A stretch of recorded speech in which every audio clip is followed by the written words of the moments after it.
صل على سيدنا محمد وعلى آله وصحبه وسلم. وضعت الشرف كله سيدنا أجاس لياشا ورسالة قبلك بروفيسور رضا وحوي وحنكو السلام يا سلامة إسلامك. السلام عليكم ورحمة الله وبركاته. انت كبعدو أنا وحنا هاي صدقي أفرتك قلبي هالك فديا أفيون كوبي شركة فديي أشتيان شوني قريي وهاي بوانية شيء يا مانتا intaas ayaa aniga la igmaday oo aan kaga hadlayaa goobtan madaxda inta leed iyo salaadiinta iyo bulshada inta leed noo timiday waxaan ku salaamayaa salaanta islaamka mar labaad intii aad noo soo furteen ee taraaka dheer noo soo gasheen ee aad noo juudiga iyo qamiinka noo soo gasheen iyo wixii xalay dhibaato idin gaadhay qaar gogolaani ku dhacday ayaa jira anigu ilaa xalay waan la shaqeynayay waan idin raali gelinaynaa goobta ayaa nagu yaraatay تلقاكي عن سماي سماي بان نوير ما وعويتي الحمد لله رب العالمين لكن أبقياتي ولا حياتي ذكر عليه هذا إنسان وحد باتني قاتل هذي عن كل موضوع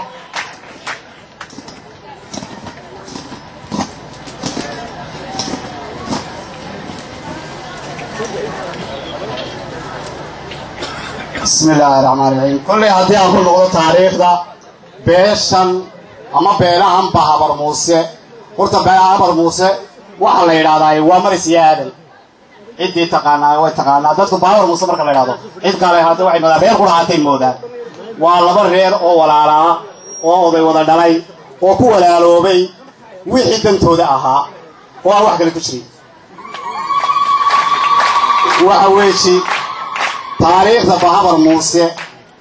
وتاريخ بير soo jireen ahayd beelaha nala yaala ee aan wada naalo aanu ku leenahay taariikh dheer iyo wada dhaqan iyo wanaag waxa weeyi beelaha Baabar Muuse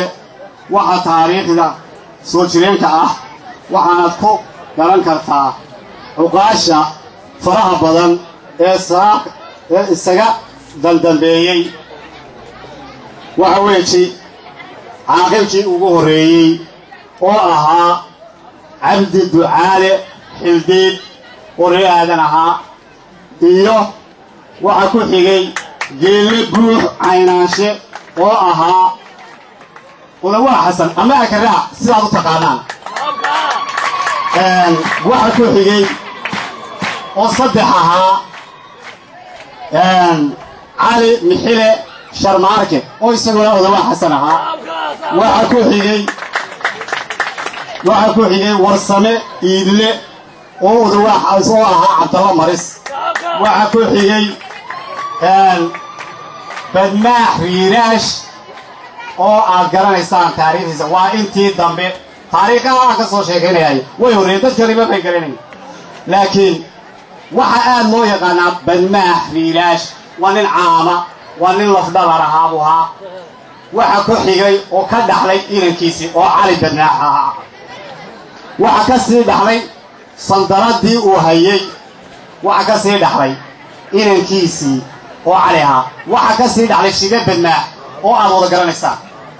waxa ka sii dhaxlay maxamuud badmaax oo aad garanaysaan intiina halka fadhidaay waxa ka sii dhaxlay inankiisii maanta oo Cabdi Kariim maxamuud badmaax waa ka halka fadhiya sidaasaan taariikhdeedu horta ay u tahay taariikh soo jireena nabadgelyo iyo walaalatinimo dadka wada weyn inta markaan kaga baxo taariikhda waxa weeye walaalayaal kullay shirkan aanu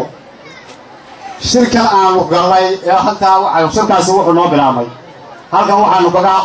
idinku soo gudbinaynaa go'aamadii shirka Samatalis shirkan oo magaciisu ahaa Samatalis Samatalis go'aamadii beeraha Baabar Muuse waxa weeyi wuxuu soo shirkaasi 13 maalmood wuxuu soo xilbay shalay oo bisha 12 ahayd bishii labaad 2014 waxa lagaga wada hadlay kow marka u horeysa shirka wuxuu qadariyey jiritaanka Somaliland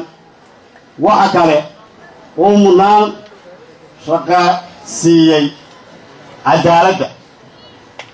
cadaaladdaas oo ah in diinta islaamka la isku xado in diinta islaamka lagu dhaqmo in geed kasta oo wax kasta oo yimaada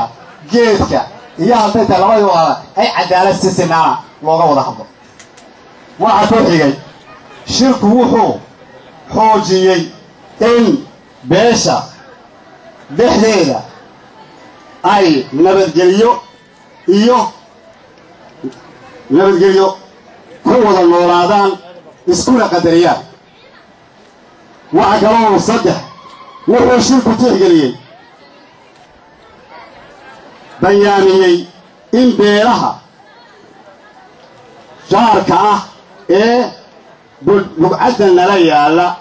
aanu si nabadgelyo ah oo walaaltinimo oo sinaana oo waxqabad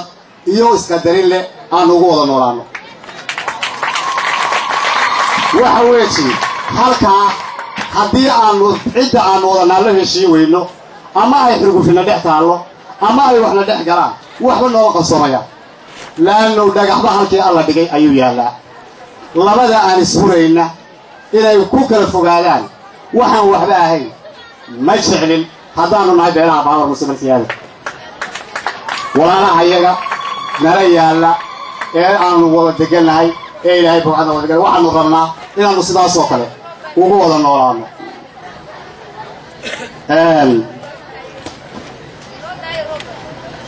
afar beeshu waxay aad uga dooday sidii dekedda lughaya dhismaheega iyo abaabulkeega uga qayb qaadan lahayd si buuxda oo uu ku jiro maal muruq iyo maskaxaytuba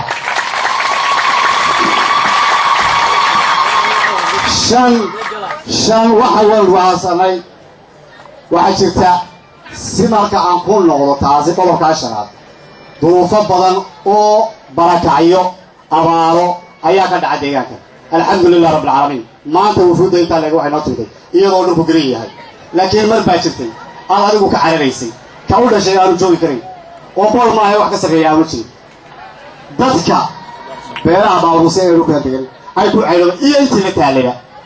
ay gaadho qayladeedu meel walba waxaanu go'aansanay in ay beeraha baamar muuse isku tashadaan ilaahay baa tala leh laakiin ay iyagu isku tashadaan oo ay samaystaan bal dibad iyo gudo wax dhaqaale la yidhaahdo waxaan ku cunaa maalin kasta annagoo caydha haddana jaad waa cunaa lacagta jaadkaan ku cunayna haddaanu 5 kun oo shilin meel iska dhigno bishii hadduu ninku 10 kun oo shilin iska xirayo waxbay noqonaysaa walaalkiisa dhibaato ku timaadana beritoona waxu qabanaya taasi ayaanu leeyahay wassalaamu calaykum waraxmatullaahi wabarakaatuh